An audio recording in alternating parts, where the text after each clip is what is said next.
Bonjour à tous, je suis Valentin Bouteiller, je suis directeur développement et impact chez Zei et je suis ravi de vous accueillir aujourd'hui pour ce webinaire sur le numérique responsable. Donc ce webinaire s'intitule Le numérique responsable, comment et par où commencer. Avec moi, je vais avoir Laure Bratz qui est notre directrice communication qui va du coup faire un petit peu la médiation sur les questions. Donc, n'hésitez pas effectivement à poser vos questions dans le système prévu à cet effet pour qu'elle puisse éventuellement nous envoyer les questions au fur et à mesure, ou sinon on pourra faire une phase de questions-réponses à la fin. Et aujourd'hui, je suis accompagné par Bella Lotto et Damien Cavaillès. Bella, je te laisse te présenter. Et puis Damien, je te laisse prendre la suite avant qu'on commence directement sur les slides.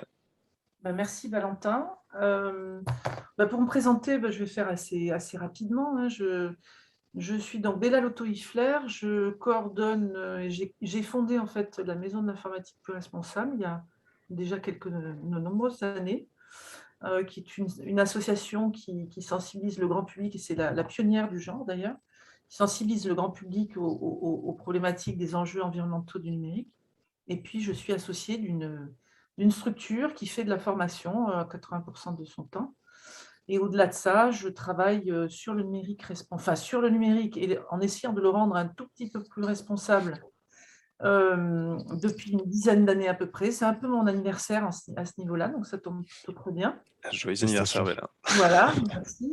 Et puis voilà, c'est tout. Après, il y a beaucoup de choses effectivement à dire, mais en gros, c'est ce que je fais. Et j'essaie d'écrire sur cette question-là depuis déjà aussi quelques années. Voilà.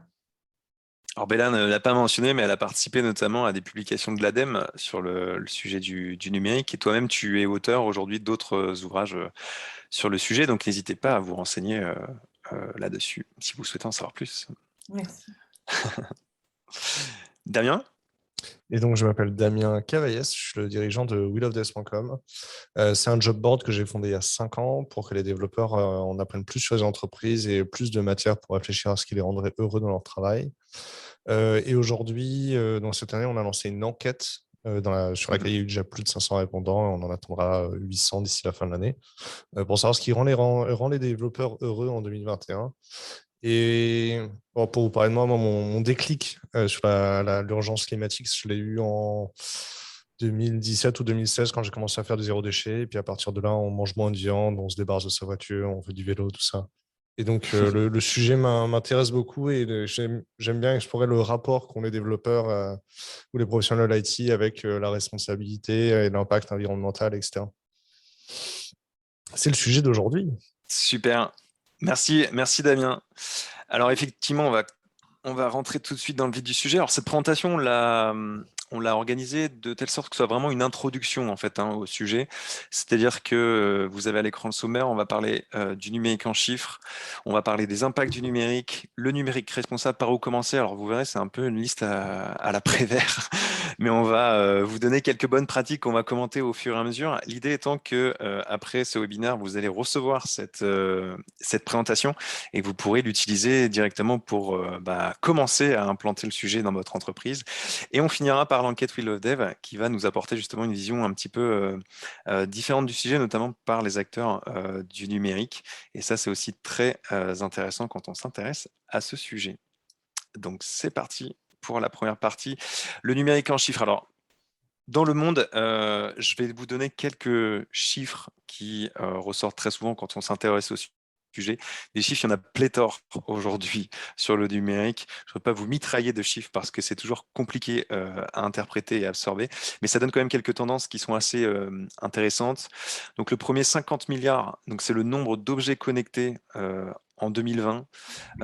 Donc c'est absolument colossal. Ce nombre ne cesse d'augmenter parce qu'on utilise de plus en plus d'équipements. Il y a de nouveaux équipements alors, qui répondent à des besoins qu'on pourrait considérer comme étant indispensables ou non, qui émergent et qui ajoutent des équipements électroniques sur le marché. Mais tout ça, ça a un impact. 280 milliards, c'est le nombre d'emails envoyés chaque jour. Alors ça, c'est aussi un chiffre qui est absolument colossal et qui donne une petite indication sur le volume de données qui est aujourd'hui, enfin qui transite aujourd'hui via Internet. Donc vous multipliez ça par 365 et ça vous donne le volume d'emails qui transite chaque année. Mais ce qu'il faut savoir, c'est que les emails ne représentent qu'une petite partie, donc on en reparlera, mais qu'une petite partie des impacts et du volume de données qui est transité, puisqu'aujourd'hui 80% du flux d'Internet, ce sont des vidéos. Vous l'avez probablement remarqué, les vidéos ne cessent d'être partagées, de se développer. On a d'un côté des plateformes comme Netflix, d'autres comme YouTube. On a des réseaux sociaux comme TikTok et autres qui partagent de la vidéo. Bah, tout ça aujourd'hui, ça représente un volume extrêmement important de données et c'est ce qui représente la majeure partie des impacts du numérique uniquement sur la partie données. 53 millions, c'est le volume de déchets électroniques en 2019, donc 53 millions de tonnes. Ce qu'il faut savoir, c'est que ce volume de déchets, il a augmenté d'à peu près 20% au cours des 5 dernières années. Donc c'est juste en fait le corollaire du nombre d'objets connectés qu'on utilise qui ne cesse d'augmenter. Et l'un des gros problèmes, c'est le taux de recyclage de ces équipements.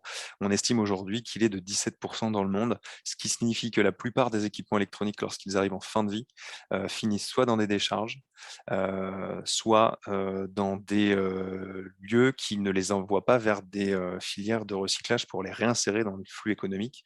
C'est-à-dire qu'on peut potentiellement avoir des organisations qui vont les démanteler, mais qui vont faire autre chose. Et ça, on en reparlera un petit peu plus tard. Alors directement, après cette slide, on va parler des impacts du numérique. Alors ça, c'est une slide un petit peu générique qui va vous présenter les impacts du numérique sur 4 axes. Le premier, c'est l'environnement, donc qui est un des sujets les plus importants, celui qui revient le plus souvent. Le numérique peut avoir des impacts à la fois positifs, mais aussi négatifs, principalement négatifs, mais on va dire peut aussi avoir des impacts positifs sur notre environnement. Là, j'ai mis quelques exemples, hein. On parle beaucoup de l'épuisement des ressources, du réchauffement climatique, des pollutions, de la perte de la biodiversité. Sur les aspects négatifs, il y en a plein d'autres, on en reparlera un petit peu plus tard. Et sur les aspects positifs, bien c'est potentiellement le fait que certaines solutions digitales peuvent aussi contribuer à la transition environnementale. Alors c'est un petit peu notre sujet hein, chez Zeil, puisqu'aujourd'hui, nous, on est une plateforme qui a pour but d'aider les entreprises à progresser sur ces sujets. Donc, on contribue aux solutions, mais ça ne veut pas dire qu'on n'a pas d'impact par rapport aux services numériques que l'on développe. C'est pour ça qu'on fait aussi le maximum pour rendre ces services le plus responsables possible. Les aspects économiques, alors le numérique génère de nouvelles activités, de nouvelles méthodes de travail, il apporte des gains de productivité et de la performance, mais d'un autre côté, on a aussi un gros problème qui émerge, qui existe depuis très longtemps, on va dire, hein, l'obsolescence programmée, ça fait très longtemps que c'est un phénomène qu'on observe, et aussi de la surconsommation. Des impacts sociaux. Alors, on le verra, on a fait une slide justement sur le sujet, mais le numérique a des impacts sociaux, alors à la fois positifs aussi et négatifs. Donc, les impacts sur la santé humaine et potentiellement les conflits. Le lien social, donc le numérique, on le voit au travers d'outils aujourd'hui comme les réseaux sociaux, peut apporter du lien social, mais aussi il développe des problèmes d'addiction et d'isolement. On a aussi les problèmes de fracture numérique, d'accessibilité et d'électronisme. Alors ça, on reviendra justement pour vous donner une définition de ces éléments dans les slides qui vont suivre. Et des impacts politiques. Alors, des tensions politiques, j'ai mis quelques exemples comme la RDC. Alors, la République démocratique du Congo, ce qu'il faut savoir, c'est qu'aujourd'hui, la majorité du cobalt, qui est un métal qui est utilisé dans énormément d'équipements électroniques, vient de la RDC, et donc qu'il crée énormément de tensions politiques et des conflits avec différentes factions qui se battent pour la maîtrise de cette ressource. J'ai mis le Japon, puisque ça, c'est un sujet assez intéressant qui ressort d'un livre que je vous conseille de lire, qui est le livre de Guillaume Pitron sur les métaux rares, qui du coup parle d'un problème qui a eu lieu en 2011, il me semble, qui est que la Chine a coupé ses approvisionnements de certains métaux vers le Japon pour des tensions politiques justement sur certaines îles en mer de Chine. Et donc ça a empêché le Japon de produire ces équipements électroniques pendant un certain temps, ce qui était énormément problématique. Donc on voit comment le numérique aussi peut être utilisé comme un outil politique. L'utilisation des données, vous avez probablement déjà entendu parler des fuites de données ou de la surveillance via Snowden ou des scandales comme le Cambridge Analytica où on cherche à influencer la manière de penser des gens via le numérique et les messages qu'on va leur communiquer. Et on a aussi tout ce qui concerne la réglementation, par exemple le RGPD ou Cloud Act, qui concerne la protection des données privées. Bella, ouais. Juste, pardon, il y a une question de Nadia qui nous demande dans les impacts sociaux, qu'est-ce que vous entendez par conflit? Enfin, qu'est-ce que tu entends par conflit? Alors, ce que j'entends par conflit, ça va être justement des tensions qui peuvent émerger via l'usage du numérique. Par exemple, aujourd'hui, vous avez probablement déjà vu avec l'usage que les jeunes, je veux dire les jeunes, mais même les adultes font des outils numériques, vous pouvez avoir par exemple des problèmes d'harcèlement qui émergent à cause du numérique. Donc, dans conflit, on va mettre voilà, ces problèmes-là qui émergent sur des aspects plutôt sociaux, pas forcément politiques, économiques ou environnementaux. Bella, Damien, je ne sais pas si vous voulez peut-être commenter cette partie par rapport à vous, votre vision du sujet. Peut-être des éléments complémentaires que vous auriez justement à ajouter sur certains impacts. Dans les partis politiques, je pense aussi au conflit beaucoup entre la Chine et les États-Unis. Par exemple, le fait qu'il y ait des représentants de Huawei qui soient détenus en Amérique du Nord. Tout simplement parce que les États-Unis pensent que le matériel de Huawei sert à espionner les Américains au profit des Chinois. Ce type de choses-là, c'est déjà une forme de guerre silencieuse, de guerre froide qui a lieu sur Internet. Il y a aussi beaucoup de piratage en Ukraine. En Ukraine, on a pu voir que quand les Russes sont entrés dans le pays, il y a des gens qui ont réussi à faire sauter le courant et mettre en blackout complet des villes entières en piratant via les systèmes de maintenance informatique des switches de courant. Et c'est les mêmes switches qui sont utilisés en Ukraine qu'aux États-Unis. Donc, s'ils savent le faire en Ukraine, ils savent le faire sur le territoire américain. Donc, des choses comme ça. Social, effectivement, les cas de harcèlement que tu as mentionné, c'est une bonne chose. Et la fracture numérique aussi, le fait qu'on déplace des services sur le numérique et qu'ils soient moins accessibles à d'autres, c'est un souci. Et là ? Alors moi, je rajouterais volontiers, je développerais volontiers effectivement quelque chose finalement, un phénomène qui est exactement la croisée de ces 4 chemins finalement, et qui est un petit peu effectivement par-ci par-là précisé. Mais finalement, je vois par exemple sur l'axe économique, les impacts économiques au pluriel, une nouvelle activité, méthode de travail. Alors moi, j'ai envie de prendre ça, puis de le croiser avec la question de la problématique humaine tout court, et à savoir effectivement évoquer la question de l'esclavagisme qui finalement est mis en place dans les ateliers électroniques du monde. Alors, j'aimerais bien prendre l'exemple, par exemple, de Foxconn, qui est une des entreprises qui embauche à peu près 900 000 à 1 million de salariés, pour ainsi dire, de forçat, grosso modo.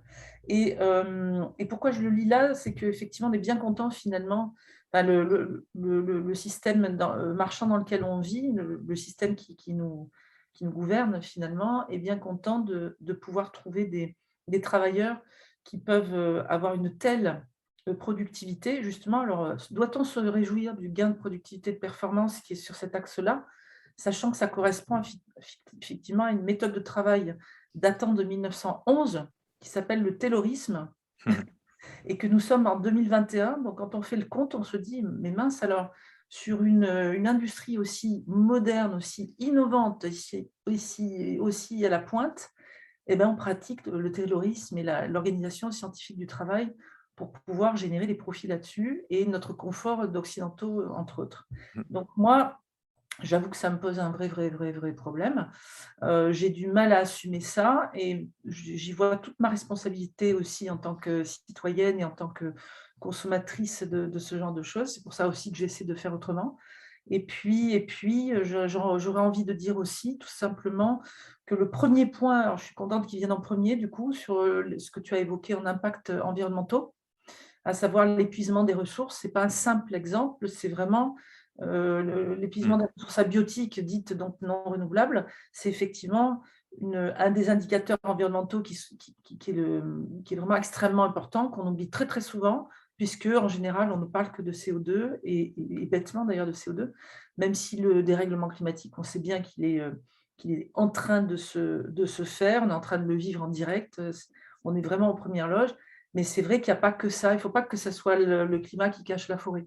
Donc, c'est important de le mentionner. Je suis contente que ça vienne en premier, même si ce n'était pas forcément une hiérarchie que tu avais faite, Mhm. je suppose, mais en tout cas, c'est bien vu de l'avoir mis. Donc voilà, ça, plus effectivement, ce n'est pas un seul warning que j'ai fait en premier, c'est carrément effectivement un scandale sans nom, hein, Mhm. d'utiliser les travailleurs pour fabriquer nos appareils comme ça. C'est Ouais. quelque chose qu'il faut vraiment, il faut que ça nous obsède, hein. Dernière petite chose, si je peux me permettre.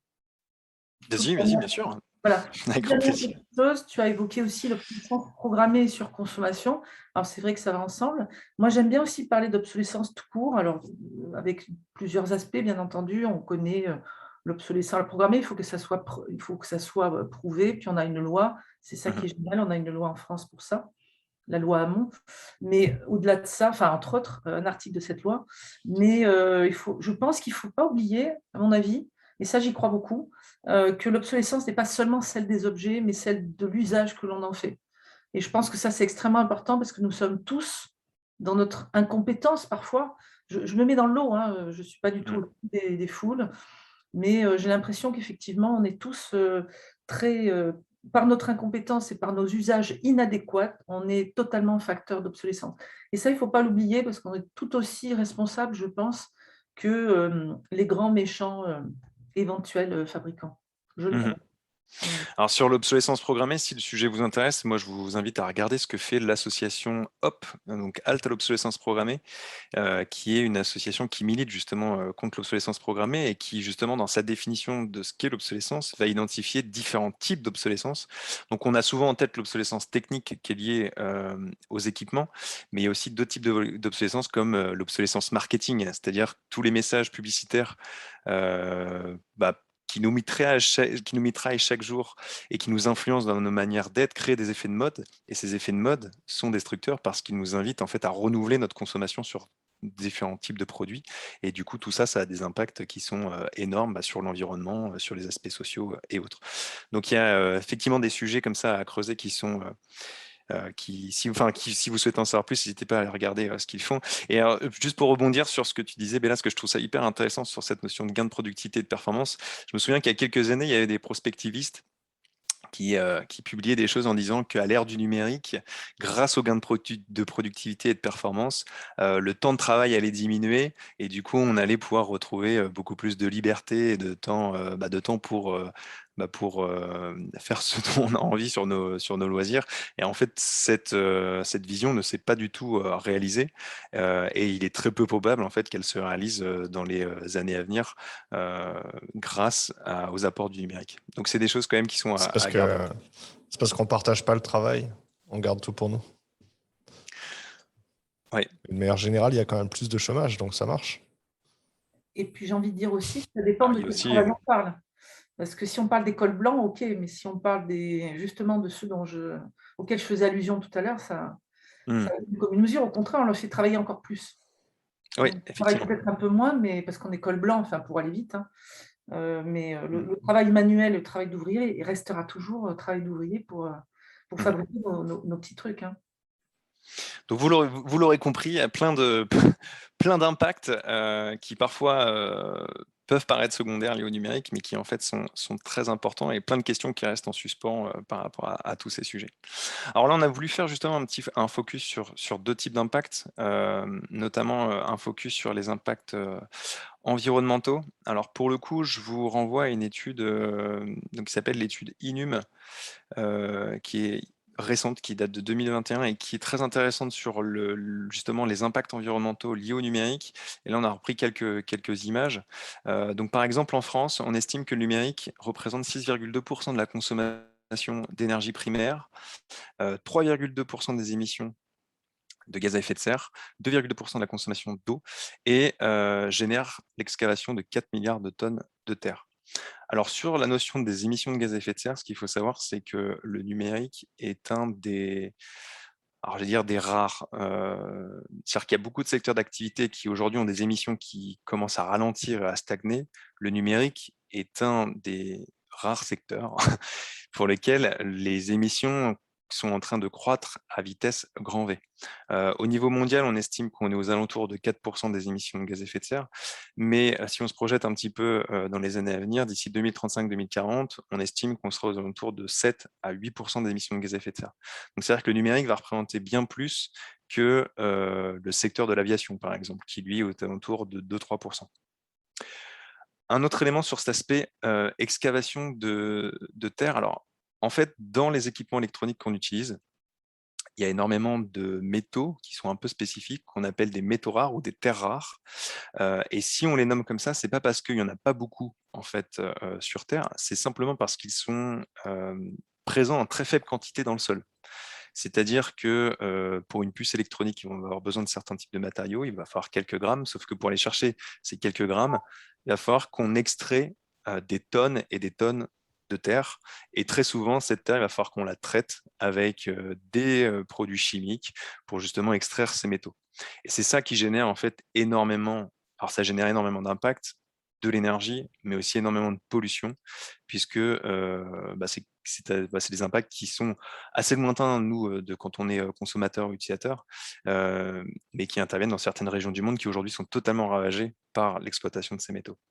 Je ne sais pas si Béla, tu veux peut-être ajouter un élément, notamment tu me parlais, alors on en reparlera juste un petit peu sur la slide suivante, mais la notion d'analyse de cycle de vie qui est importante quand on prend en compte justement l'impact environnementaux du numérique. Oui, merci. Oui, effectivement, c'est extrêmement important d'avoir en tête pour comprendre un peu tout ça, de comprendre, d'avoir déjà en tête ces indicateurs fondamentaux, ça c'est très important. Alors, il faut vraiment plus voir effectivement les éléments de la table de Mendeleïev où on voit effectivement certains métaux plutôt que des tonnes de terre, même si ça correspond en fait tout à fait à ce que tu as dit. Mais c'est vrai que si par exemple on sait qu'on a 50 éléments de ce type-là dans un seul smartphone, contre 20 à l'époque sur un Cityphone, enfin un téléphone ancienne génération, c'est impressionnant, parce que là, justement, cette fameuse table de Mendeleïev qu'on a tous appris par cœur plus ou moins quand on était petit, effectivement, est fortement sollicitée. Au-delà de ça, effectivement, ce qui est important, c'est d'avoir une vue systémique et une vue absolument complète d'ensemble. Ce n'est pas propre au numérique, d'ailleurs, c'est propre à tout produit qu'on utilise, qu'on consomme, etc. Mais c'est vrai que c'est extrêmement important d'avoir un cycle de vie complet dans la tête, donc ce qu'on appelle en anglais, on parle aussi de cradle to cradle ou du berceau à la tombe, comme le dit l'ADEME. Ce qui est important, c'est de voir au-delà de ces chiffres-là. Je ne sais pas s'ils parlent beaucoup aux gens, parce que 2,2% de la consommation de la France pour l'eau, on peut se dire ce n'est pas grand-chose, etc. Parce que nous, on ne souffre pas de stress hydrique comme beaucoup de pays dans le monde, contrairement à nous. Contrairement à eux, nous, on boit et puis on utilise de l'eau potable pour aller aux toilettes. Mais pour ainsi dire, si on doit simplifier le cycle de vie, à savoir si on met extraction, fabrication d'un côté, deuxième grande étape, l'utilisation, et troisième étape, la fin de vie, on peut se dire, et c'est ça, je pense que le chiffre peut-être le plus à retenir, c'est que c'est 2/3 à 3/4 de tous ces impacts-là qui vont être concentrés sur cette première étape de cycle de vie, un peu double, bicéphale, extraction, fabrication. Ça, c'est absolument fondamental. C'est très souvent valable sur d'autres secteurs d'ailleurs, mais c'est extrêmement important. Parce que du coup, c'est là qu'on comprend qu'en fait, s'il y a un seul truc à retenir, c'est l'allongement de la durée de vie, point. Mais par contre, c'est bien de la durée de vie des matériels. Ceci étant, c'est toujours bien de savoir et de comprendre, donc c'est bien d'aller dans les détails, évidemment. Mais voilà, si on n'a pas le cycle de vie complet, on peut se tromper et on peut aussi oublier des transferts de pollution. Je prends un exemple, après je cède à nouveau la parole. Mais quand on dit, par exemple, ça, c'est un discours cher à Guillaume Pitron que tu as cité tout à l'heure, j'invite d'ailleurs les personnes à lire le dernier qui est aussi passionnant, c'est une magnifique synthèse de tout ça, et une bouffée d'air parmi tous les bouquins qui sont parus sur la question. Et lui, par exemple, il a un exemple qu'il aime beaucoup, c'est la voiture dite propre. Alors ça, c'est déjà une hérésie, propre, zéro, machin, etc., ça n'a aucun sens. Et lui, il dit souvent, en fait, si on n'a pas une vue complète, on nous dit que la voiture propre, justement, elle est propre, enfin, que c'est bien, que c'est voilà. Et en fait, si on considère la première étape, c'est carrément super pas bien, et la dernière étape, c'est encore pire. Donc, grosso modo, ce qui est bien, c'est quand on l'utilise, parce qu'en plus, on a une électricité pas trop chère, décarbonée, parce qu'on est à 75% nucléaire, etc. Donc voilà, tout ça pour dire qu'en fait, si on considère qu'une seule étape, on se trompe. Si on considère l'ensemble, on est vraiment dans plus d'objectivité, puis surtout, on comprend à quel point, finalement, la moindre fabrication, la moindre existence d'un objet est lourde de conséquences. Et on évite de préconiser des bonnes pratiques qui, en fait, seraient potentiellement secondaires par rapport à ce qui est le plus important ou qui seraient potentiellement de fausses bonnes pratiques. Oui, sauf si elles sont elles-mêmes, moi je serais plus nuancée, mais je suis d'accord avec toi, mais sauf si elles sont des portes d'entrée pédagogiques, auquel cas il ne faut pas s'en passer, au contraire. Ouais, exactement. Alors, une autre slide sur les impacts environnementaux, notamment sur ce qu'on pourrait appeler les types d'équipements, mais c'est les composantes en fait du numérique. C'est-à-dire qu'aujourd'hui, le numérique, en fait, il est constitué de, on va dire, 3 grands éléments. On a en premier lieu les terminaux. Donc ça, c'est tous les équipements que l'utilisateur final va utiliser. Donc c'est votre ordinateur, votre téléphone, votre tablette, votre montre connectée, ça en fait partie. Le deuxième élément, c'est le réseau. Donc ça, c'est toute l'infrastructure de câbles, d'antennes qui est mis en place pour permettre en fait aux données de circuler. Et le troisième élément, c'est les centres informatiques. Donc ça, c'est les data centers qui vont dans des serveurs stocker ces données et les envoyer via des requêtes sur Internet. Là, ici, vous avez justement un graphique qui montre donc les impacts sur 4 éléments, l'énergie, les gaz à effet de serre, l'eau et les ressources, pour chaque type de composante. Et ce qui est intéressant, en fait, ce qui ressort de ce graphique, c'est qu'en fait, la majorité des impacts, on peut estimer entre 70 à 80% des impacts, sont liés aux terminaux, donc liés aux équipements qu'on utilise. Donc ça, aujourd'hui, ce qu'on observe quand on parle de numérique responsable, c'est que souvent, il y a une fausse idée qui est répandue, qui est que l'on pense qu'en fait, les impacts sont liés aux données qui circulent. Et non, en fait, ils sont liés aux équipements qu'on utilise. Donc ça, c'est un point qui est très important. Un deuxième point que moi, j'aimerais ajouter là-dessus, c'est sur les data centers. Les data centers, il y a eu pas mal aussi d'applications en disant que les data centers consommaient énormément d'énergie, etc. Et c'est vrai que ce sont des centres qui ont besoin, alors, en particulier, consomment beaucoup d'énergie parce qu'ils ont besoin d'être refroidis parce que ce transfert de données crée beaucoup de chaleur. Et en fait, il y a des études qui ont montré qu'au cours des 10 dernières années, les données qui ont circulé par les data centers ont énormément augmenté, ont été multipliées par 5 ou 6, mais la consommation d'énergie des data centers, elle, est quasiment restée stable, elle a un tout petit peu augmenté. Ce qui fait qu'en fait, que tous les efforts qui ont été faits par les hébergeurs pour réduire leur consommation d'énergie a vraiment eu un impact, puisqu'aujourd'hui, pour quasiment le même niveau, on va dire, de consommation, ils font circuler beaucoup plus d'énergie. Donc ça, c'est des choses à garder en tête. Je Si vois je peux qu'il est rebondir, Valentin. absolument, Damien, vas-y. Les data centers, hein, donc en France, ça va être OVH, ça va être Scaleway, qui appartient à Free. Concrètement, l'électricité, c'est leur matière première, donc ils font vraiment attention à en consommer le moins possible, à l'optimiser. Et au fur et à mesure que les composants électroniques ou la micro-informatique s'améliorent, ça consomme de moins en moins d'énergie de faire du calcul. Après, il faut faire quand même attention à l'effet rebond. C'est-à-dire que sur le réseau et sur le cloud, plus on a de capacité, plus on a tendance à consommer en plus. Donc, par exemple, j'ai des clients, je pense à ADO, où ils ont mis des indicateurs de CO2 à côté des indicateurs de coût pour les applications. Et du coup, les gens qui gèrent les applications, ils font un peu attention à ce qu'ils font. Alors qu'avant, en fait, je vais stocker 2 Tera de données en plus. Ça va pas me coûter beaucoup plus cher. J'en stocke déjà 5. C'est instantané en plus, c'est transparent de rajouter de la capacité. Donc on peut quand même vraiment faire des efforts sur la partie data center et réseau et mesurer, c'est une façon d'empêcher l'effet rebond. Et les terminaux, effectivement, je laisserai Bella rebondir, mais effectivement, c'est le fait d'acheter un nouveau smartphone tous les ans, de racheter des MacBooks dans les boîtes tout le temps. Ça, c'est la pire des pollutions. Bella, c'est cool. Mais oui, mais carrément. Je te rejoins sur les centres informatiques. Je rajouterai aussi, parce que tu as évoqué finalement deux indicateurs, enfin l'indicateur qui correspond à l'efficacité énergétique. On ne l'a pas nommé en tant que tel, mais enfin, le fameux PUE, mais ça, c'est plus technique, à la limite, ce n'est pas le problème. Enfin, ce n'est pas le problème, c'est un indicateur en soi sur l'énergie. L'indicateur, tu viens de l'évoquer, Damien, c'est l'indicateur sur l'équivalent CO2. Toujours le même, hein, de gaz à effet de serre. Et puis effectivement, on tient compte aussi d'un indicateur par rapport à l'eau, hein, l'usage de l'eau, et puis l'indicateur aussi de la réaffectation éventuellement de l'énergie dite fatale. Alors, c'est un indicateur aussi qui est relativement récent, et c'est quelque chose de très marginal, mais il y a des alternatives intéressantes, mais ça ne résout pas du tout le problème de ce que tu as évoqué très justement, Damien. Moi, j'irai encore plus loin sur l'effet rebond, c'est-à-dire qu'en fait, C'est un peu comme le coût du parking et des voitures, c'est-à-dire que plus on augmente le nombre de voitures, plus on a besoin de trouver des parkings pour aller avec, hein. Et là, la question, c'est effectivement que les données explosent totalement. Bon, la 5G, ça ne va pas aider, et plein de choses comme ça. Les objets connectés, et puis les Internet of Things qui se parlent entre eux, ils se causent, on n'a plus rien à faire avec eux. Donc, ça se fait tout seul. Et du coup, on est sur 175 de mémoire, 175 zeta-octets sur le poids de la datasphère par an. Alors, je viens de voir juste à l'instant, moi, j'adore ce genre de questions, une question qui circule. Est-ce que je peux la prendre au vol éventuellement ou pas? Vas-y, sinon je l'aurais fait. Ouais, voilà. Bah, je te laisse si tu veux, Damien, parce qu'effectivement, Bah, c'est ta partie, mais c'est vrai que moi, j'aime bien aussi aborder. Vas-y.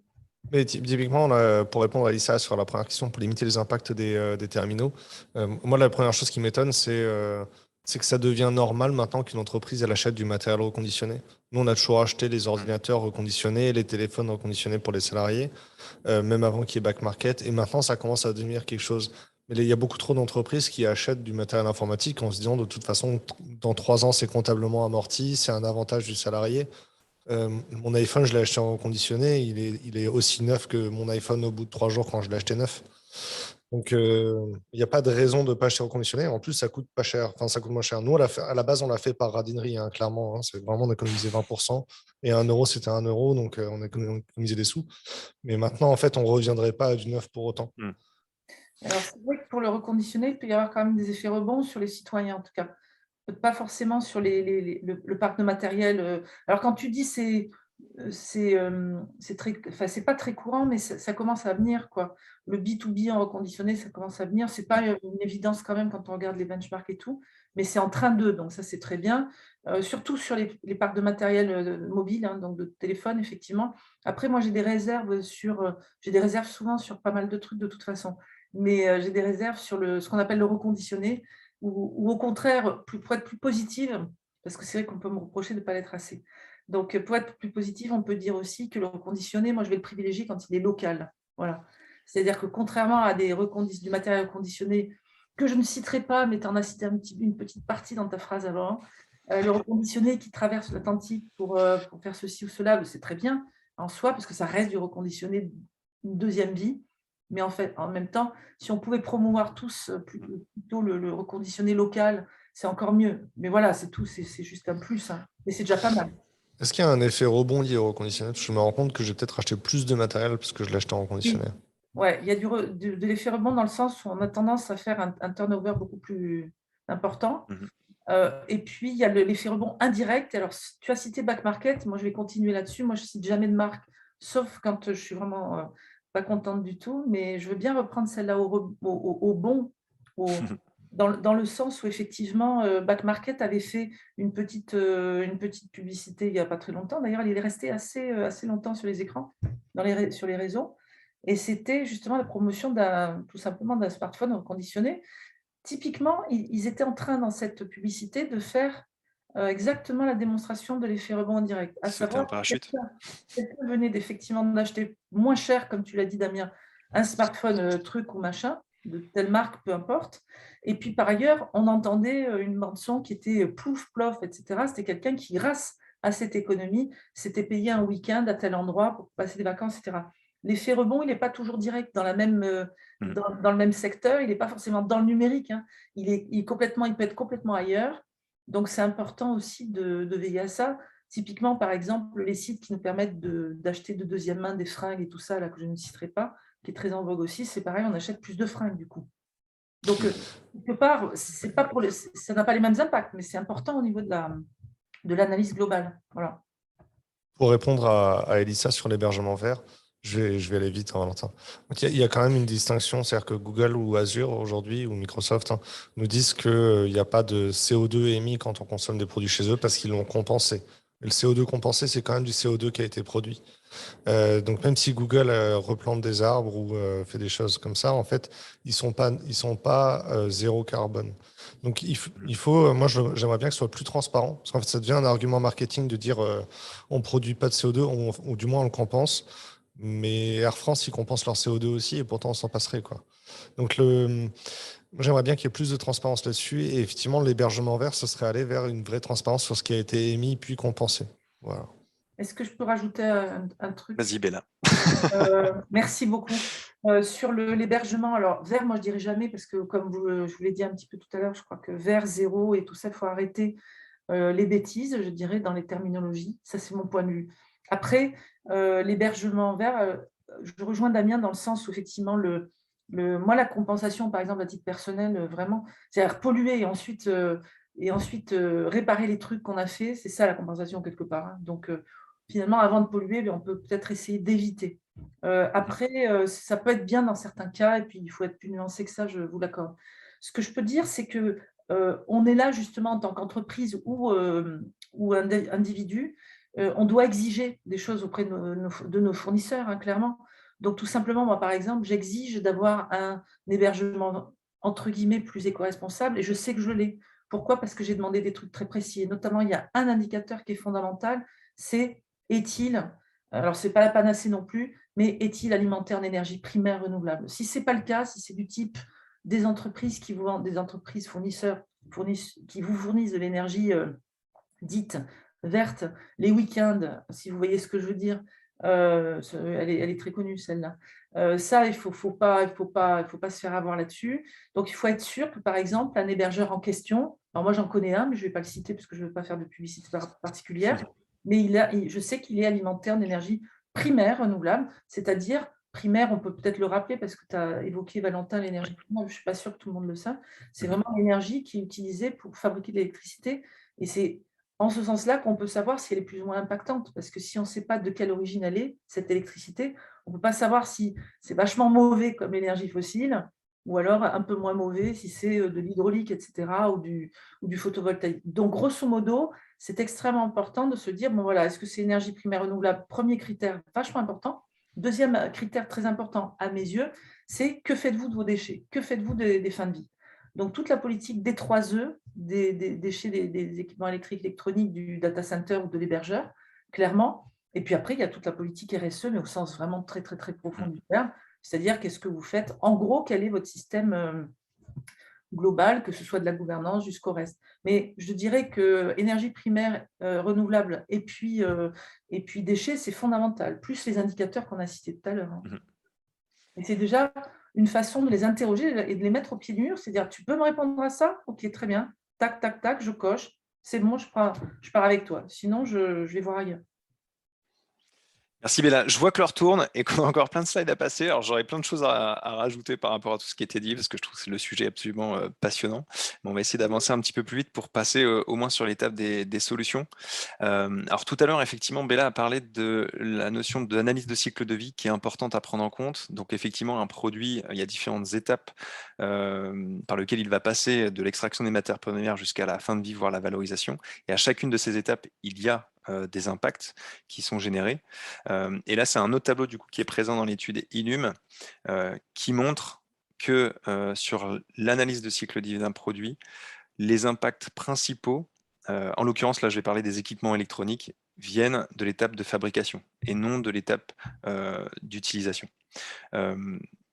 Alors, ce que je trouve intéressant aussi dans ce petit tableau, c'est que vous voyez, alors, on n'a que 2 étapes qui sont représentées. Alors, fabrication, grosso modo, ça va prendre en compte fabrication plus matière première, et utilisation, on ne va pas prendre en compte tout ce qui est transport-distribution, qui va avoir un impact relativement limité en fait, hein, sur l'analyse de cycle de vie d'un équipement électronique.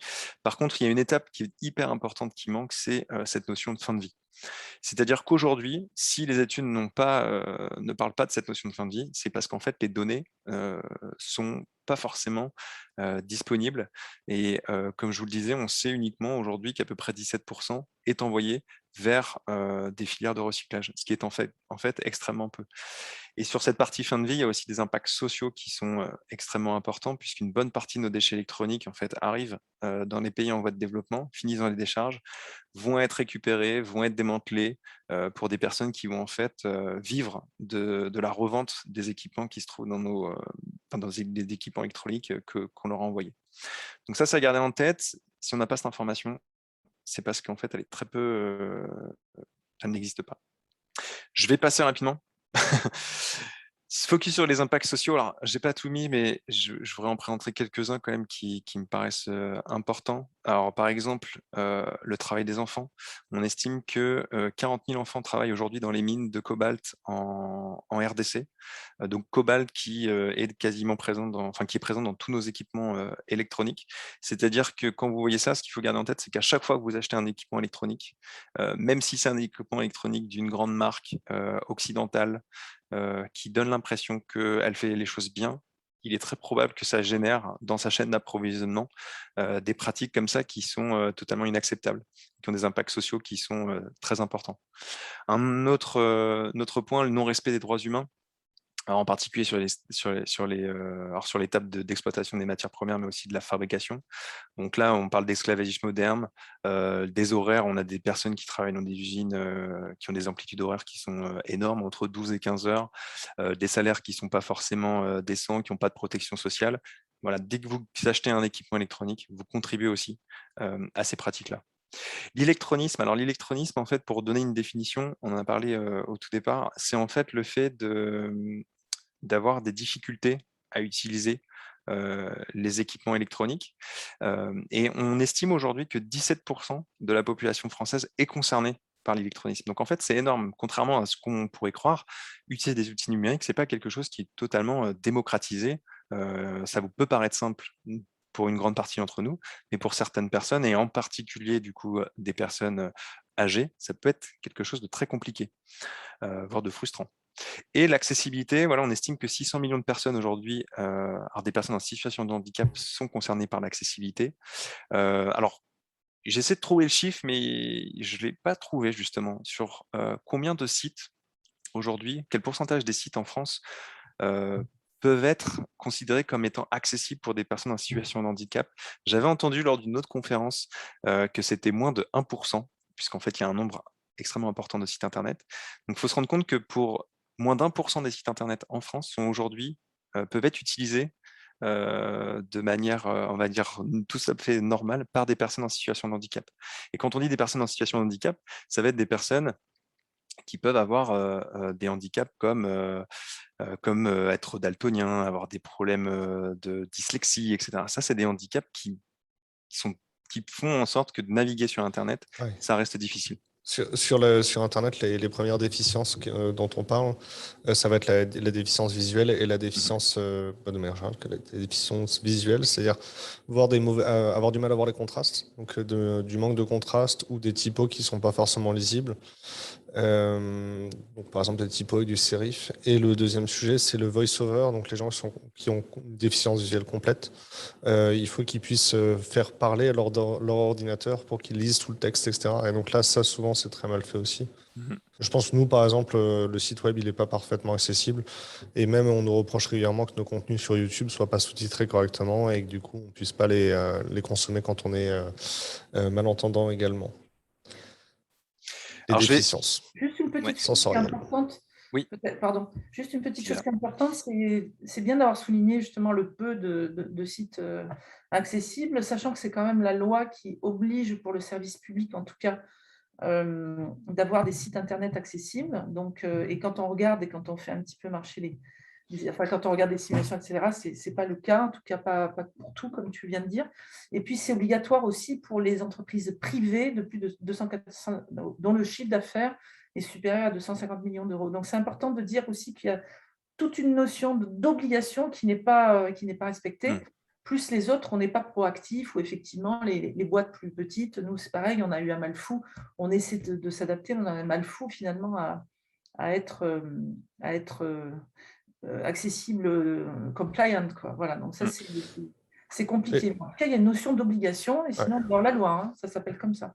Les déficiences sensorielles en France, Valentin, c'est quand même quasiment plus de 10% de la population, c'est 14% de la population. C'est ça.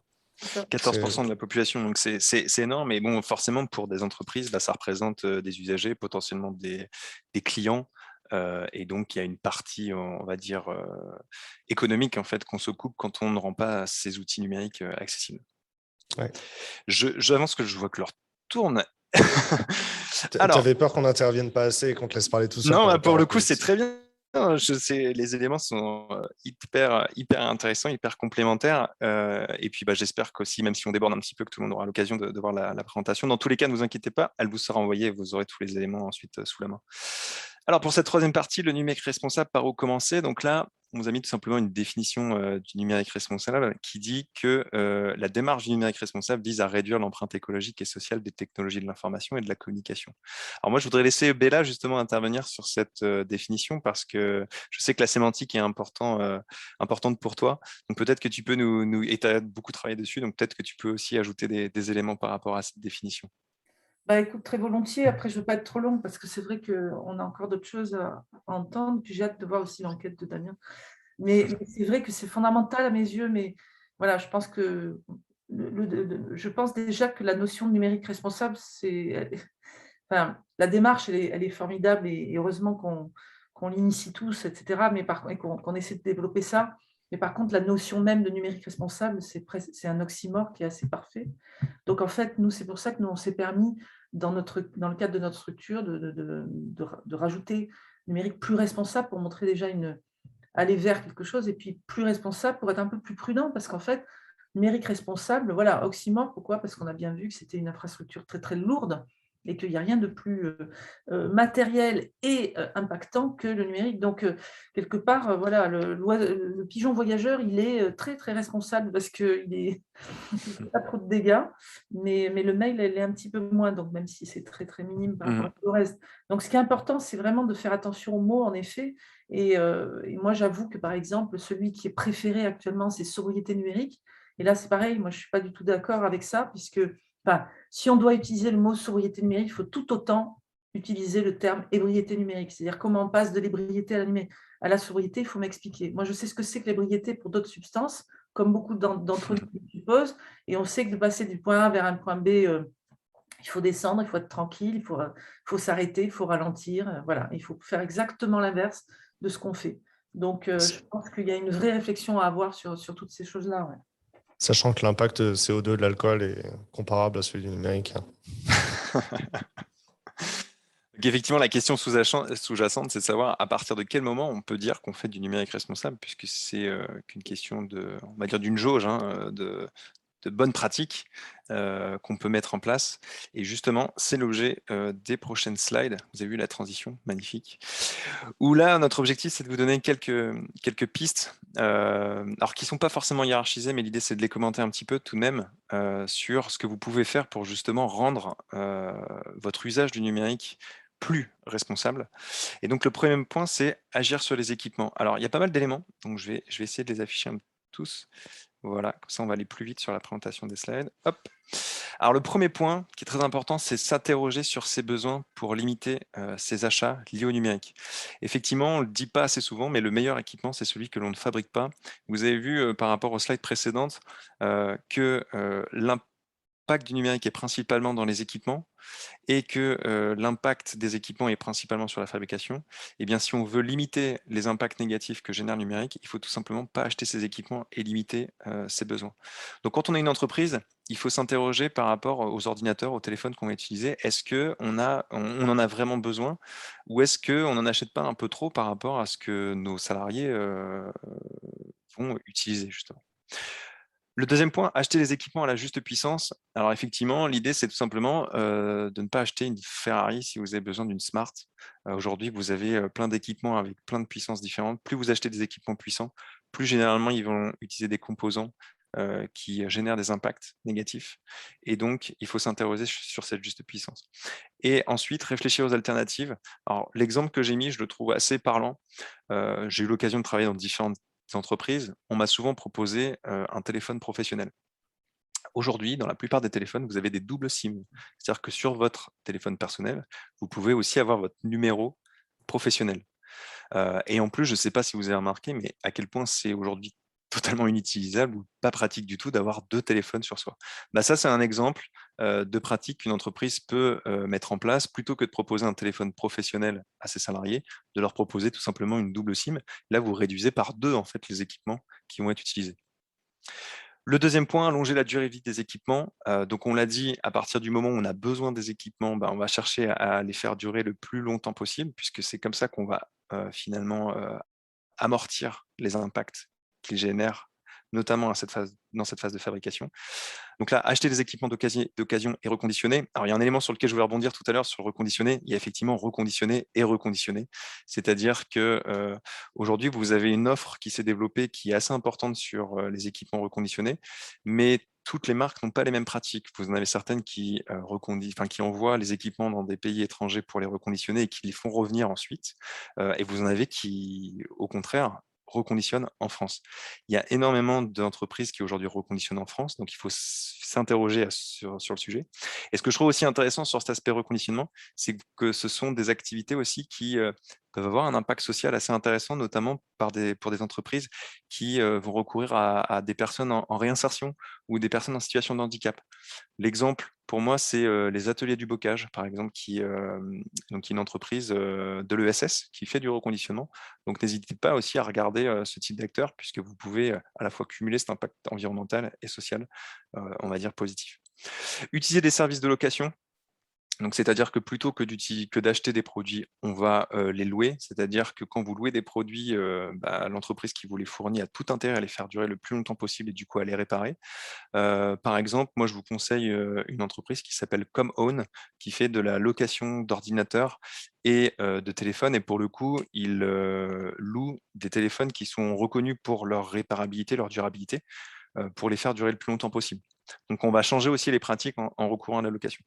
Et recourir à des services de réparation dès que possible. Voilà, si vous avez un ordinateur ou un téléphone qui ne fonctionne plus, plutôt que de les jeter, cherchez à les réparer. Aujourd'hui, vous avez plein d'acteurs au coin de la rue qui sont capables de faire ça. Béla, Damien, je ne sais pas si vous voulez ajouter des éléments sur cette slide. Bon, moi, je veux bien rajouter le fait qu'effectivement, Common, c'est avec deux M au Oui. Common, effectivement, vient de prévoir. Alors, nous, c'est ce qu'on fait. On loue des Fairphone chez Common. Ça coûte beaucoup plus cher de les acheter, je vous le dis tout de suite, hein, mais ce n'est pas le problème. Enfin, il faut se poser une autre question. Après, il y a la question du revenu qui peut être limité pour certains, qu'il faut bien respecter. Ce que je voulais rajouter, c'est qu'effectivement, Common a la bonne idée. C'est des gens très bien. Ils sont coopératives, sous coopérative en plus. Ils viennent de s'associer à Télécope, qui est aussi mon fournisseur d'accès mobile. Et qui Télécope et qui est une petite sœur ou un petit frère, si vous voulez, d'Enercop. Et donc, effectivement, ils visent à fournir du service plus éco-responsable, comme son nom l'indique peut-être pas, mais en tout cas, très très bien, dans le sens où c'est limité, c'est-à-dire c'est un forfait, et on a droit à 2 gigas seulement. Et si on veut plus, on paye, c'est tout. C'est comme si on limitait à 19 degrés la maison, et si vous voulez être chauffé un peu plus, soit vous mettez des pulls, soit on vous fait payer un peu plus. Moi, je suis pour ça, donc voilà. Et du coup, si vous voulez 40 gigas, 50 gigas, si vous voulez absolument consommer, allez-y tranquillement, mais vous payez. Et ça, je pense que c'est une très bonne chose. Donc, c'est un accord qui vient de passer. Donc, n'hésitez pas à aller voir Télécope avec Common. Alors, à savoir que sur cette question de l'usage des données, il y a une loi qui est aujourd'hui en seconde lecture au Sénat sur le numérique, qui prévoit potentiellement de faire en sorte qu'on ait des abonnements qui ne soient plus illimités, comme c'est le cas aujourd'hui, ce qui fait qu'on consomme énormément de données, mais qu'on revienne au système d'avant avec des formules limitées en utilisation. Donc, à garder en tête, peut-être que ça va devenir T'as de la obligatoire. donnée illimitée, toi?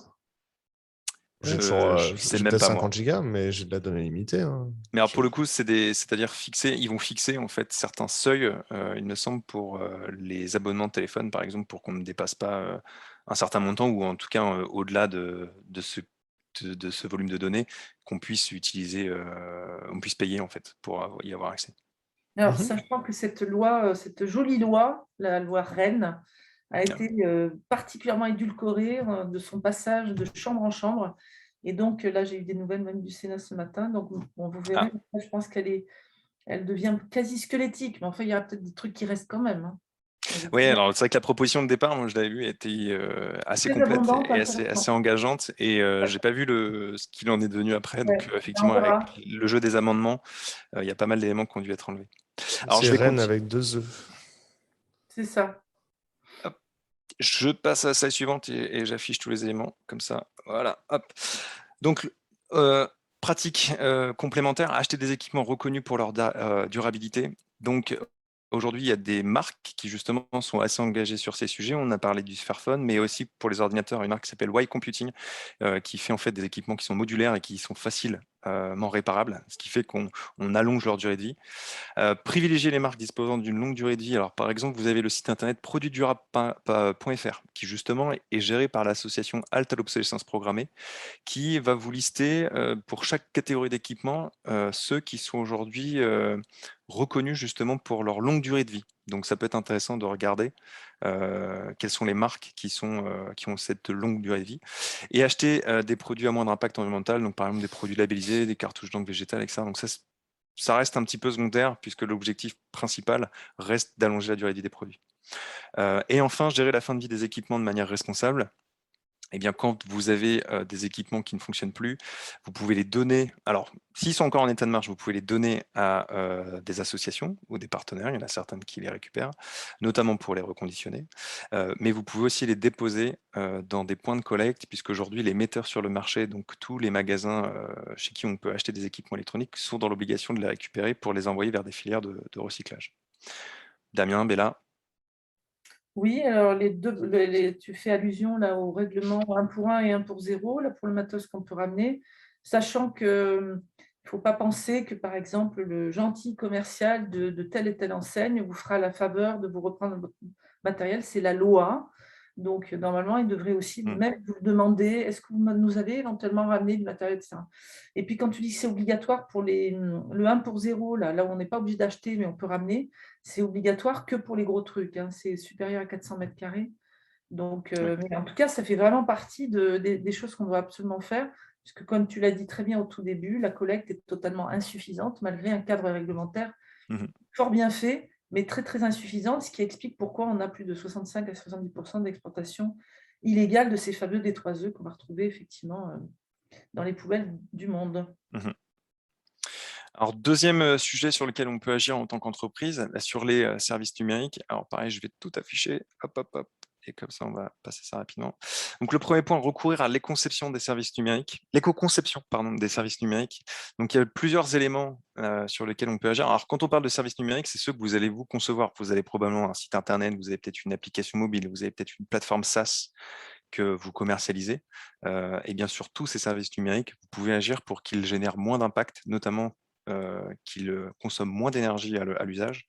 Donc le premier point, travailler sur l'UX. Alors l'UX, c'est le user experience. En fait, c'est l'expérience utilisateur.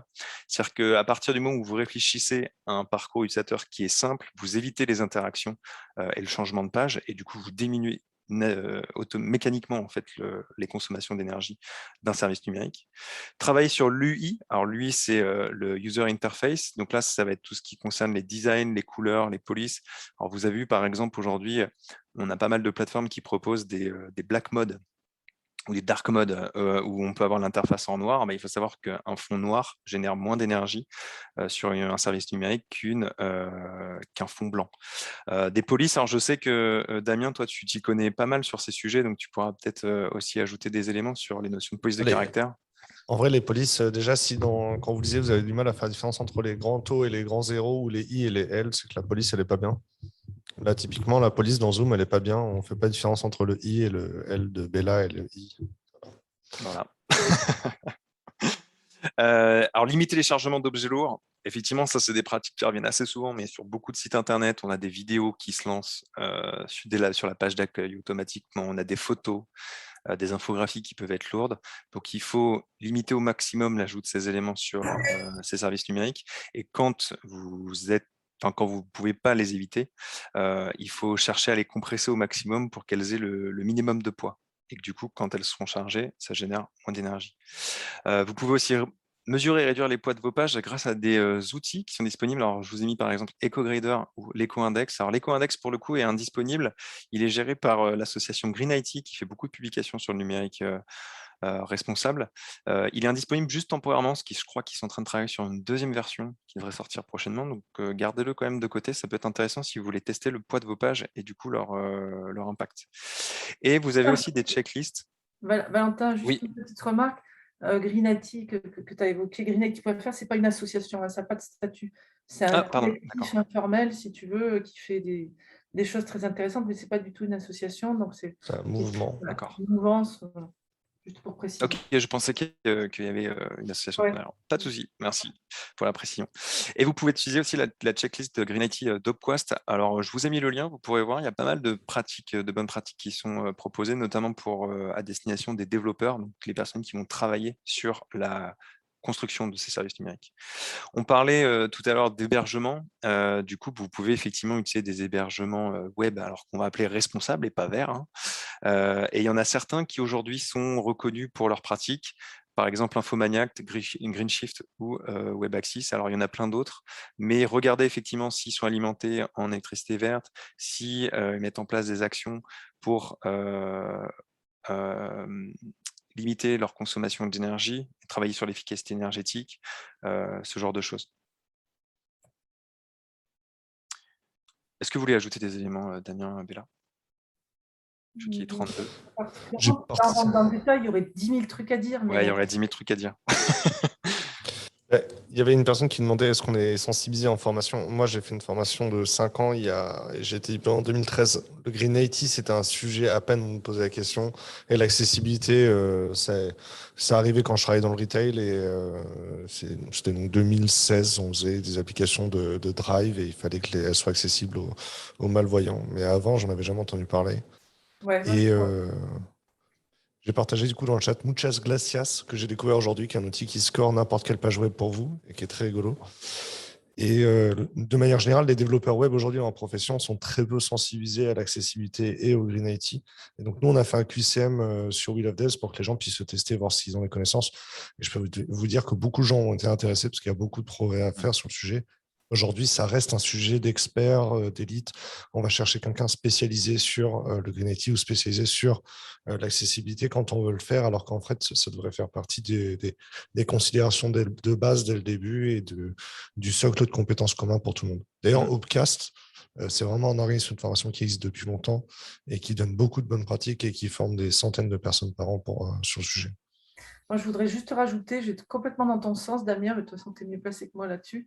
Mais nous, on donne des formations et des cours dans l'enseignement supérieur. Et j'ai eu l'occasion, par exemple, dans chaque année, je fais le SGI, donc les 5e année, développeurs 5e année, et comment ils s'appellent déjà les autres là, Epitech, par exemple. Eh bien, en général, ils découvrent le truc au bout de 4 à 5 ans, quoi. C'est-à-dire à la fin de leurs études. Et ça, c'est terrible. C'est comme si on leur proposait le super cadeau de fin de cycle, c'est de se rendre compte qu'ils sont en fait de la chair à canon, qu'il va falloir qu'ils changent tout à fait, non pas leur fusil d'épaule, mais leur façon de travailler, qu'ils sortent un peu du quick and dirty et qu'ils arrivent à ouvrir leur chakra pour travailler autrement. Donc, et pourtant, et moi, j'aimerais bien que ce soit, moi, c'est mon mot de la fin en tout cas, c'est le fait que je considère que les développeurs sont vraiment les héros du 21e siècle avec les réparateurs. Je pense vraiment, enfin, les éco-développeurs ou les développeurs responsables seront vraiment avec les réparateurs, les héros du 21e siècle. C'est loin d'être le cas, mais par contre, dans la loi que tu évoquais, Valentin, tout à l'heure, il y a effectivement une obligation, mais que pour les ingénieurs, alors qu'on devrait en fait former tout le monde. Ouais. On continue sur les bonnes pratiques. Alors, rendre accessibles ces services numériques. Alors, il faut effectivement. Alors, le premier point, c'est former ses collaborateurs et ses usagers à ces services numériques, parce que rendre accessible, c'est pas uniquement lié forcément à de la déficience, mais à une complexité d'usage. Donc, par exemple, si vous mettez en place des formations en présentiel ou des tutoriels auprès de vos collaborateurs ou de vos usagers, vous allez faire en sorte que ces services numériques soient plus accessibles. Et sinon, vous pouvez suivre les recommandations du RGAA, qui est réglementation générale pour l'accessibilité de l'administration, je crois, mais qui peut être utilisée aussi pour des entreprises pour mettre en place des bonnes pratiques d'accessibilité sur leurs services numériques. Et ensuite, penser le numérique de manière responsable. Alors, c'est un sujet qu'on n'en a pas encore trop parlé, mais se conformer aux exigences réglementaires sur la protection des données personnelles, notamment le RGPD. Donc ça, c'est un point très important. Limiter au maximum les leviers d'addiction. Alors ça, c'est un sujet qui a pendant très longtemps été mis un petit peu de côté, mais on commence à en parler. C'est Voilà, c'est logique de faire en sorte qu'on ait des notifications push qui soient lancées ou du contenu qui soit qu'on va mitrailler en fait à nos utilisateurs. Il faut s'interroger en fait sur la fréquence et sur le besoin vraiment de mettre en place ces notifications, puisqu'à chaque fois que vous le faites, vous allez potentiellement créer de l'addiction auprès de vos utilisateurs et recourir et soutenir les solutions open source. Donc effectivement, aujourd'hui, il y a plein de services numériques qui existent, qui sont en open source, qui ont des engagements plus importants sur ces aspects notamment éthiques que des solutions qui ne sont pas open source. Mais peut-être que Damien, tu peux peut-être ajouter un petit élément là-dessus, parce que il me semble que tu es assez spécialisé aussi. Le minimum aujourd'hui, c'est au moins de ne pas avoir des comportements toxiques sur l'open source. Il y a des boîtes, hein, donc par exemple AWS, qui a des comportements toxiques qui vont copier des projets open source, voire mal se comporter pour éliminer la compétition qui soit open source en contribuant à l'open source. Ça, c'est le minimum de ne pas avoir des comportements toxiques. Après, en fait, il faut déjà voir qu'il y a beaucoup de développeurs qui, au quotidien, quand on fait du Symfony, on fait du React, on fait de l'Angular, ça, c'est des projets open source. Et il y a beaucoup de développeurs qui aimeraient bien prendre un peu de leur temps de travail pour contribuer à ces projets-là, ne serait-ce qu'en faisant des issues, en remontant un bug sur les frameworks. Ça permet de les améliorer et c'est une façon de contribuer déjà, à contribuer à la documentation. Il n'y a pas besoin d'être un expert ou d'avoir un niveau pour contribuer. Et je peux vous dire qu'il y a beaucoup de développeurs qui le mentionnent en fait comme une peine dans leur travail, parce qu'ils se rendent compte que d'une part, ça veut dire que leur entreprise ne considère pas l'open source, et puis ils utilisent des outils auxquels ils ne peuvent pas contribuer tous les jours, alors qu'en vrai, prendre une demi-journée par mois pour contribuer à de l'open source, ça devrait être complètement tolérable dans beaucoup d'entreprises. Continue, on a encore quelques slides à parcourir, on n'a pas perdu beaucoup de gens, c'est-à-dire que le sujet passionne et c'est tant mieux. Merci de rester parmi nous, même si on a dépassé le délai. Le troisième point, du coup, c'est agir sur les usages. Alors, le premier point pour moi qui me semble vraiment important, c'est de mettre en place des dispositifs pour favoriser l'adoption des bonnes pratiques dans son entreprise. Et là, par exemple, le premier point que je vous ai mis, c'est organiser des sessions de sensibilisation au numérique responsable pour vos collaborateurs. Voilà, ces informations, ces bonnes pratiques, elles ne sont pas forcément accessibles, donc vous pouvez aussi contribuer en tant qu'entreprise à cette sensibilisation. Et je vous ai mis l'exemple du Cyber World Cleanup Day, qui est en fait un événement organisé chaque année par l'association World Cleanup Day, qui au départ agissait sur la thématique des déchets, et ils ont créé le Cyber World Cleanup Day, qui justement va partager des bonnes pratiques. Et sachez que nous, je vous donne juste un exemple, chez Zei, on se prévoit un créneau de 2 heures tous les semestres pour faire de la sensibilisation numérique responsable et aussi mettre en place différentes pratiques comme le nettoyage de nos drives, de nos boîtes mail, etc. Donc, on a fixé un temps en interne pour s'occuper de ces sujets. D'autres bonnes pratiques, configurer les boîtes mail pour limiter la taille des pièces jointes. Plus vous avez du poids qui on va dire, se déplace via vos emails, puisqu'un email parcourt en moyenne à peu près 15 000 km quand il est envoyé, plus ça génère de l'énergie. Paramétrer les imprimantes en mode responsable, noir et blanc, recto verso, supprimer les économiseurs d'écran et diminuer la luminosité, alléger les signatures d'emails professionnels. On voit beaucoup parfois des emails, des signatures qui ont des grosses images, du coup qui pèsent lourd. À chaque fois que vous envoyez un email, ça génère de l'énergie, donc vous pouvez les alléger soit en supprimant les images, soit en réduisant leur poids. Afficher les éco-gestes numériques dans les locaux. Alors, sachez que Zei, on a lancé une affiche sur le sujet. Donc, si vous voulez récupérer de visuels et l'imprimer pour le mettre dans vos locaux, n'hésitez pas à nous contacter. Prévoir des temps dédiés au nettoyage des boîtes email et espaces de stockage. Privilégier les échanges par chat ou via un réseau social interne plutôt que par email. Effectivement, les messageries instantanées ont potentiellement moins d'impact que l'envoi d'emails, parce que dans les emails, on va effectivement avoir ces signatures et on va généralement avoir plus de contenu rédigé, ce qui génère plus de poids. Alors que quand on utilise un chat, généralement, on va mettre des messages plus courts, ce qui génère moins d'impact. Voilà quelques bonnes pratiques. Je passe à la suivante. Hop. Je peux dire un truc, Valentin, là-dessus? Bien sûr, bien sûr, bien sûr. Là, c'est sous réserve d'une ACV, il n'y en a pas eu, donc on ne peut pas le dire. Ouais. Alors, il n'y en a pas eu, effectivement, il y a eu des des études. D'ailleurs, jusque-là, c'est que peut-être que c'est valable pour le reste, hein. C'est parce qu'après, c'est plein de détails, etc. Mais ce qui est important, c'est qu'on essaie tous de ne pas faire des affirmations quand on n'a pas d'ACV qui vont avec, dans la mesure où, effectivement, on peut avoir de l'intuition, mais des fois, on a des mauvaises intuitions. Donc, on pourrait penser qu'on pourrait aller dans ton sens, hein. On pourrait se dire, bah oui, en fait, oui, non, mais pas forcément. Tant qu'on n'a pas d'ACV, en fait, l'ACV, l'analyse de cycle de vie, c'est la seule arme contre le greenwashing et le flou de nos propos. Donc, on n'est pas à l'abri chacun, hein, moi également, bien sûr, on n'est pas à l'abri de ce genre de trucs, donc il faut faire vraiment hyper attention. Donc ça, moi, je l'enlèverai volontiers. Oui, alors effectivement, c'est une hypothèse. Il y a eu une étude qui a comparé l'impact des emails avec les SMS, par exemple. Oui, mais Pour le coup, les SMS, vu qu'ils ne passent pas par Internet et passent par du réseau oui, ça, c'est du ancien, téléphone, c'est ont normal. énormément d'impact. Mais oui, non, mais Intuitivement, je c'est rejoins, clair. je rejoins ce que tu dis. Oui, le SMS, c'est du low-tech, hein, d'ailleurs, donc Ouais. c'est très, très, très sûr de ça. Ouais, tout à fait. Donc, je le mettrai entre parenthèses, hypothèse, dans la Ouais, ouais, présentation parce avant de voir. que voilà, il y a les acévistes, ils sont là pour nous dire si on est Ouais. dans le vrai ou pas. Et le dernier, donc partager les bonnes pratiques en interne. Alors, couper les caméras pendant les visioconférences. Alors, justement, il y a une étude récente qui a été publiée là-dessus, qui a été réalisée par Ecodev, qui est un cabinet de conseil français, qui a montré que quand on a les caméras en visioconférence, l'impact de la conversation est 1000 fois plus important que lorsqu'on n'a pas la caméra.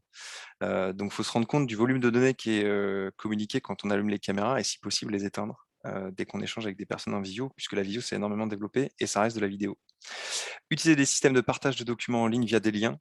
Alors là, l'idée, c'est que plutôt que d'envoyer des pièces jointes, vous avez aujourd'hui plein de systèmes en ligne qui vous permettent de stocker en fait les documents et donc d'envoyer un lien qui va permettre d'afficher ce document en ligne plutôt que de le télécharger, enfin déjà de l'envoyer par email et ensuite de le télécharger pour le consulter. Éteindre les équipements lorsqu'ils ne sont pas utilisés, privilégier le Wi-Fi à la 4G ou à la 5G. La 4G et la 5G génèrent beaucoup plus d'impact que le Wi-Fi. Moi, Enregistrer je les liens les vais plus... privilégier Oui, le RJ45 et la bonne connexion filaire. Hein. Si et c'est oui, si possible, Après, privilégier la dans la rue, connexion on aura filaire. du mal, mais voilà, il faut déjà démarrer par le filaire, puis le C'est vrai. Wi-Fi, puis, enfin, si tu veux être, tu vois. C'est vrai. J'y ai pas pensé parce que j'avoue que j'utilise plus de Ouais, ouais, mais il faut, connexion filaire. faut Avec les commencer à téléphones, avec les repenser ordinateurs portables, il nos faudrait qu'on mobilités. revienne Hein. à ça. Ouais. Enregistrer les liens les plus utilisés en favoris, désabonner les newsletters, limiter les impressions. Donc ça, c'est des bonnes pratiques en fait que vous pouvez partager aux personnes en interne et qui vont permettre de limiter les impacts liés aux usages. On passe à l'enquête We Love Dev. Damien, à toi. C'est la dernière slide, après on a fini. Moi, pour donner du contexte, l'enquête We Love Dev, c'est 10 questions pour savoir si vous êtes heureux dans votre job en tant que développeur. D'accord. Et la 8e ou la 9e, ça dépend de l'ordre. Ça dépend si on vous a demandé si vous étiez content de vos sous au début ou à la fin. L'avant-dernière, donc, c'est est-ce que vous êtes content de l'impact qu'a votre code. En fait, il n'y a aucun développeur qui est heureux de faire du Java ou personne ne se lève pour faire du Java. Par contre, on fait des choses avec Java et c'est ça qui nous rend heureux. Et là, on a mis une série de verbatim parce qu'il y a quand même au total 250 verbatim. Et d'ailleurs, on s'est amusé tout à l'heure, j'étais sur Twitch et j'ai demandé à mon audience sur Twitch quelle était l'industrie dans laquelle ils préféraient bosser. Alors, ils avaient le choix entre l'armement, Monsanto, les industriels polluants comme l'aérien, Uber Deliveroo ou qu'est-ce qu'on avait proposé? On avait proposé un cinquième. Ah, je l'ai plus. Ah, la AdTech, donc l'industrie de la publicité qui est très forte en France. Et donc, c'est Uber Deliveroo et Monsanto, et pas Monsanto, et la AdTech qui ont gagné. Donc, la AdTech, on la déteste tous parce qu'elle ruine la nuit privée des Français de manière vraiment industrielle. Mais c'est peut-être la moins pire, en fait, après avoir considéré les autres. Ce que je veux dire par là, c'est que les développeurs ont très vite eu des considérations sur l'impact du code. Donc, ça fait déjà 10 ans que j'entends des développeurs qui me disent je ne veux pas travailler pour du militaire, par exemple.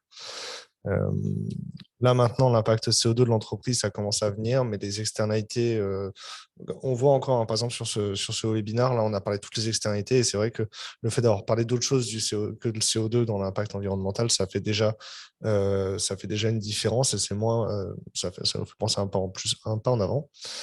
Donc là, par exemple, un verbatim complet, hein, mon secteur, c'est la pub, pas de quoi être fier. Il y a beaucoup de développeurs qu'on voit qui ont travaillé pendant 5 ou 6 ans dans des gros de la tech, dans la tech en France et qui sont dégoûtés du secteur, qui ne veulent plus y aller. Pour vous donner un exemple, hein, par exemple, sur We Love Devs, les 60% de nos utilisateurs, ils ont des bloqueurs de trackers. Donc, pas juste des bloqueurs de pub, ils ont des bloqueurs de trackers. Donc, on ne les voit pas dans Google Analytics. Les cookies tiers sont complètement bloqués. Par contre, on les voit sur les cookies first party, on les voit sur l'accès aux données, donc sur les comptes actifs. Il y en a 70 000 de comptes actifs par mois. Dans GA, on en voit moins de 20 000 concrètement. Donc les développeurs sont très sensibilisés à ça, à la vie privée, à la tech, au tracking d'utilisateurs et à l'effet rebond aussi qu'on peut avoir sur la vie privée.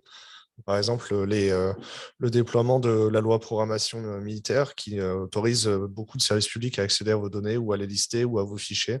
Ça, c'est des choses où les développeurs étaient déjà très, très sensibilisés. On voit aussi que c'est un motif de changement. Donc là, par exemple, le troisième verbatim, je travaille dans un domaine qui me rebute de plus en plus, d'où mon envie de changer vers une entreprise qui correspond davantage à mes valeurs. Ça, c'est quelque chose qui est revenu plusieurs fois. On va aussi avoir des gens qui sont très positifs vis-à-vis de leur job. Donc, moi, j'étais surpris de voir des gens qui travaillent dans l'assurance et qui sont contents en fait, parce qu'ils rendent un service aux usagers. Ils aident des gens à être plus sereins. Voilà, j'ai une panne de voiture, j'ai une panne en voyage, l'assurance, elle est là pour m'accompagner. Donc ça, c'est quelque chose qui rend heureux les gens. En particulier dans la santé aussi, il y a beaucoup de gens qui travaillent dans la santé qui sont contents de voir qu'ils soutiennent de la recherche, ou soutiennent des gens qui vont avoir une meilleure santé. L'open source, on en a parlé, mais c'est quelque chose qui est revenu plusieurs fois.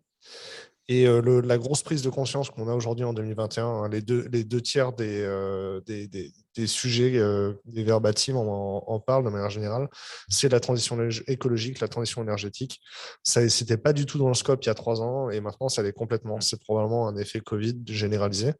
Mais les développeurs aujourd'hui, en fait, comme nous, on a le droit on peut travailler dans n'importe quelle industrie. Et moi, je travaillais par exemple beaucoup dans l'industrie automobile avant. Ce n'était pas un choix, hein, ça s'est fait comme ça. Mais voilà, les développeurs, ils ont envie de changer d'industrie et de trouver un job où ils peuvent contribuer à une solution, une transition à l'urgence climatique. Mhm. Voilà, je fais le tour.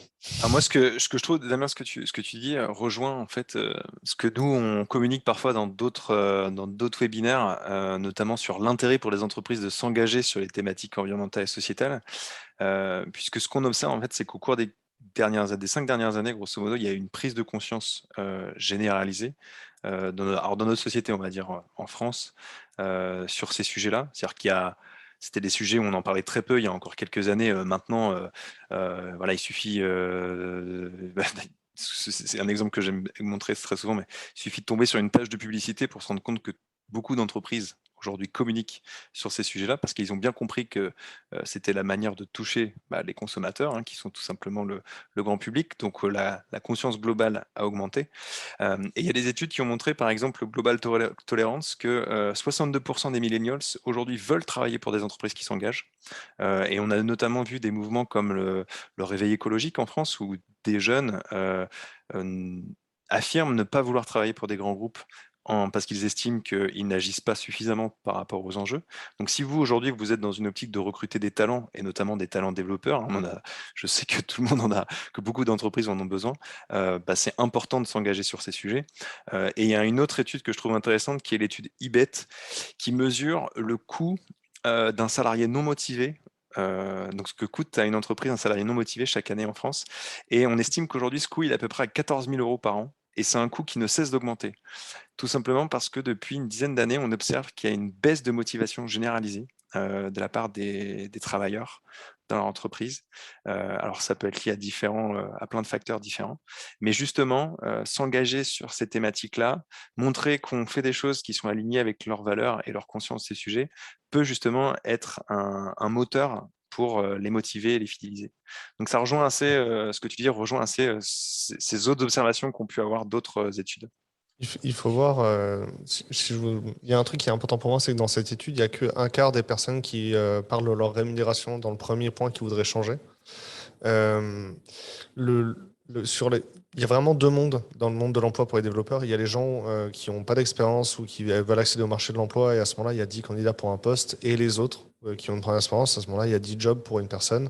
Et l'argent, c'est pas suffisant pour débaucher les gens. Par contre, répondre à leurs besoins d'engagement et leurs besoins de sens, ça, c'est clairement dans les 3 premières priorités qu'il y a et qui permettent de débaucher les gens, les faire partir, les faire venir chez vous. Donc, c'est un vrai levier aujourd'hui d'engagement ou d'attraction. Mhm.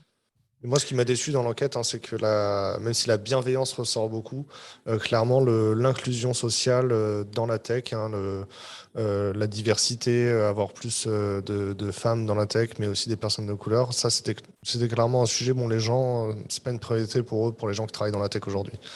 voilà, on sait que le problème est présent, mais j'ai été très déçu de voir que c'était la 9e priorité sur 10 pour une fois qu'on a fait l'étude quantitative, quoi.